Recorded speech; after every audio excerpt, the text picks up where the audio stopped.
గారిని నేను రిక్వెస్ట్ చేస్తూ ఉన్నాను. ఇది న్యాయమైన డిమాండ్, ధర్మమైన డిమాండ్. దీనికి సహకరించండి. ఎందుకంటే మీ మీద ఆధారపడి అలా కేంద్రంలో మంత్రివర్గం నడుస్తూ ఉంది.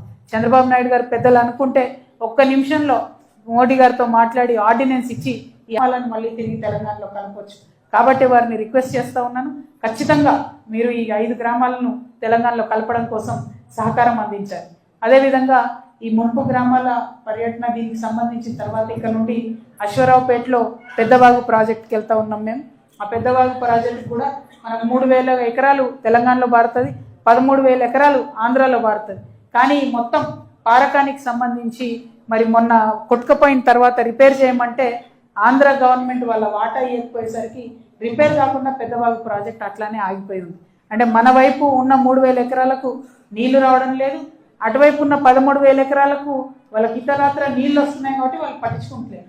కాబట్టి ఈ జాయింట్ ఎంతో లేదు, 2 కోట్లు ఏమో అయితే రిపేర్ అవుతుంది. కానీ పంతానికి ఆ ప్రాజెక్ట్ ఆగింది. 3,000 ఎకరాలలో రైతులు ఇబ్బంది పడుతూ ఉన్నారు. కాబట్టి నెక్స్ట్ మేము అక్కడికి వెళ్ళి దాన్ని చూసి ప్రభుత్వాలు ఇద్దరిని కూడా డిమాండ్ చేయబోతా ఉన్నాం, రైతులకు మేలు చేయండి అని చెప్పి డిమాండ్ చేయబోతా ఉన్నాం.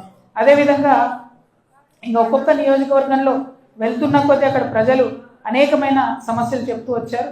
పర్టికులర్లీ పినపాకలో ఒక పర్మనెంట్ పాలిటెక్నిక్ కాలేజ్ లేకుండా ఇబ్బంది పడుతూ ఉన్నారు. కాబట్టి స్వంత భవనం నిర్మాణం చేసేయాలని కోరుతున్నారు. మనుగురు పట్టణంలో ప్రయాణికుల రద్దీ ఎక్కువైంది కాబట్టి మంచి కొత్త బస్టాండ్ కావాలని అడుగుతున్నారు. అట్లానే భద్రాచలంలో మరి ప్రసాద్ స్కీమ్ కింద ఒక 2,000 కోట్ల రూపాయలు పర్ణశాలను అభివృద్ధి చేయడానికి ఇచ్చినారు. కానీ రాములవారి టెంపుల్ అభివృద్ధికి మాత్రం 1 రూపాయి కూడా ఇవ్వలేదు.